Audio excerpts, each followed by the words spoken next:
నమస్తే ఫ్రెండ్స్, నేను మీ స్మైలీ స్వర్ణ. ఇవాళ జున్ను ఎలా చేయాలో నేను మీకు చెప్తానండి.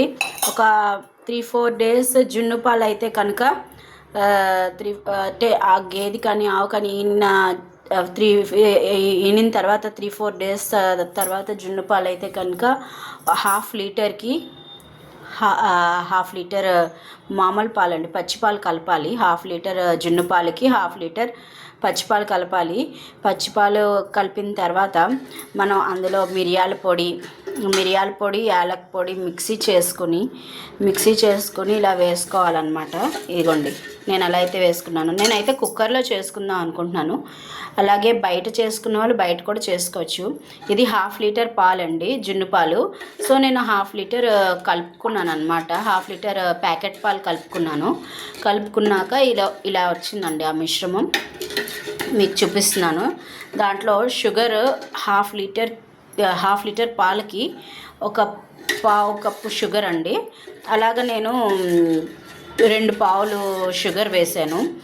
మీకు మిరియాలు షుగర్ బాగా కలిసి వరకు ఈ పాలల్లోని బాగా కలుపుకోవాలి.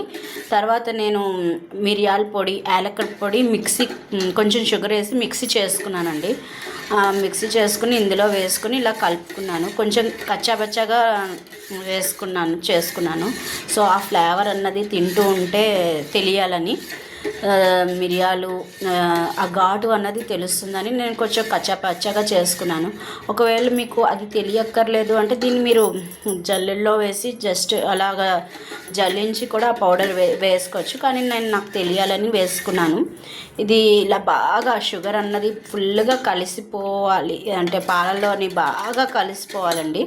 కలిసిపోయాక ఇది నాకైతే బాగా కరిగిపోయిందండి. షుగర్ అన్నది పాలల్లో కరిగిపోయింది. బాగా కలుపుకున్నానండి. సో ఇగోండి చూడండి, షుగర్ అన్నది ఎక్కడ తగలలేదు నాకు.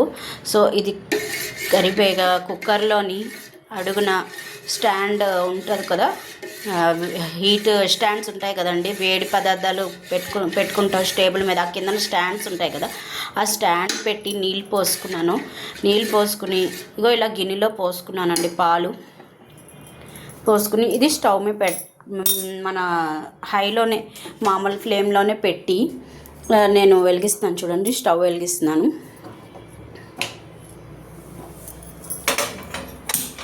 సో ఇదిగోండి ఇలా వెలిగించి ఈ కుక్కర్ అన్నది దాని మీద పెట్టుకుంటున్నాను. మంటమే పెట్టుకొని, కావాలంటే మీరు దీని మీద మూత పెట్టుకోవచ్చు, లేకపోయినా పర్వాలేదండి. ఈ కుక్కర్ మూత పెట్టేసుకోవడమే. ఇదిగోండి, కుక్కర్ మూత నేను పెట్టేసుకుంటున్నాను. కుక్కర్ మూత పెట్టేసుకొని ఇలా క్లోజ్ చేసుకొని ఇది 4 to 5 విజిల్స్ రావాలండి. 4 to 5 విజిల్స్ వచ్చాక ఇక వెయిటర్ కూడా పెట్టేస్తున్నాను. చూడండి, పెట్టేసాక 4 to 5 విజిల్స్ వచ్చాక సిమ్ చేసుకోవాలండి. సిమ్ చేసుకుని ఒక 10 minutes ఉంచిన తర్వాత నేను మళ్ళీ మీకు చూపిస్తానండి ఎలా వచ్చిందన్నది. ఫ్రెండ్స్, నేను అదే ఇందాకలా జున్ను చూపించాను కదా, చూసారు కదండి. ఇదిగోండి మూత తీసాను. సో ఇలాగే ఇలా పార్ట్స్ కింద ఎంత బాగా వచ్చిందంటే ఇదిగోండి చూడండి, అలా ముక్కకి ముక్క వస్తున్నది. ఫుల్గా చల్లారిపోవాలన్నమాట. 6 విజిల్స్ వచ్చాక సిమ్ పెట్టండి. సిమ్ పెట్టి బాగా చల్లారాక అప్పుడు తీస్తే ఇలా ముక్కలుగా వచ్చిందండి. చాలా బాగా వచ్చింది. టేస్ట్ కూడా ఇగో మా వాళ్ళకి ఇచ్చానమాట. సో అందుకు ఇది ఇలా పీసెస్ కింద సూపర్గా కట్ అవుతున్నదండి. ఎక్కడ పెడితే అక్కడ సూపర్గా పీసెస్ కింద కట్ అవుతున్నది. చాలా బాగా వచ్చింది. మీరు కూడా ట్రై చేయండి friends. Thank you. Please subscribe to my channel.